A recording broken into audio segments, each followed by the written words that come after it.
more intentional with my words, actions, work, and relationships. Live life with faith, not with fear. Practice gratitude over judgment. Focus on the things I can control and stop worrying on the things I don't have control over. Slow down, take my coffee, and enjoy its aroma. Always focus on my why. Why am I doing this? What is the purpose of this? Contemplate, pray more, listen more, and surrender more to His will.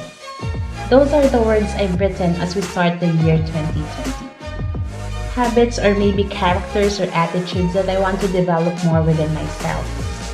Because we never stop learning, we never stop growing, and everything that is happening in our lives can be controlled by how we see things, our perception on and of things. How we react on certain matters matter, as on how we perceive any situation given to us, taking it as a challenge to make us better, to make us grow.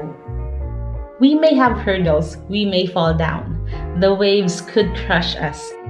Like what happened to us 5 minutes after these photos were taken, the waves came and we all tumbled down, causing us scratches and cuts because of the sharp rocks. But we move on, we laugh about it. We try to rise and look at it as another hurdle that won't limit us from living this life. Cry a little, accept the pain, the cuts and the bruises, and move on and laugh about it. Like what Glennon Doyle said in her book Carry On Warrior, my experience has been that even with God, life is hard. It's hard just because it's hard being holy. We have to live with that. If there's a silver lining to the hole, here it is. The unfillable God-sized hole is what brings people together. I've never made a friend by bragging about my strengths, but I've made countless by sharing my weakness, my emptiness, and my life as a wild goose chase to find the unfindable. Holes are good for making friends, and friends are the best fillers I've found yet. Maybe because other people are the closest we get to God on this side. So when we use them to find God in each other, we become holy.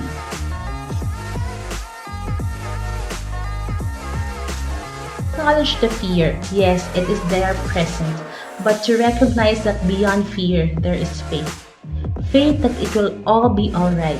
Faith that when we slow down and take time, focus on the essentials and not worry over the things we don't have control over, all is well. All will be well. And that I've learned from one of my favorite saints, Saint Ignatius of Loyola.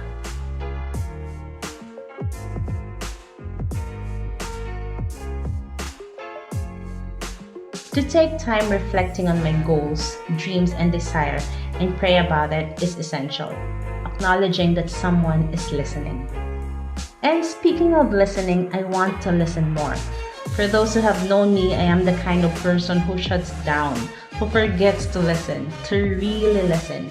That I wanted to change, to listen closely, to be there, to be present.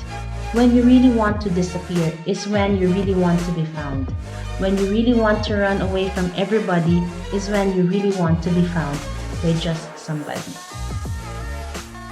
Knowing my why directs me to the right attitude of doing things. That directs me to my purpose, to the way I do things, to my routines, and of course to seek more learnings and develop life-changing habits to reach my purpose. But knowing that the process of reaching a goal is more important than the goal itself. It's the process that is more difficult and more challenging. Knowing my why points me to prioritize on the essentials. Contemplate and reflect more is one of the processes that I want to take. Practicing the examen and including it in my daily prayer time is essential to better myself, to see my growth, where I have failed, where I need to forgive, and where I need to ask for forgiveness. And more importantly, to be more thankful, more grateful every day. So thank you, Jesus, and my prayer is that you keep on making me the woman that you wanted me to be. And to all of you who are watching, thank you so much and see you again on the next video. Bye!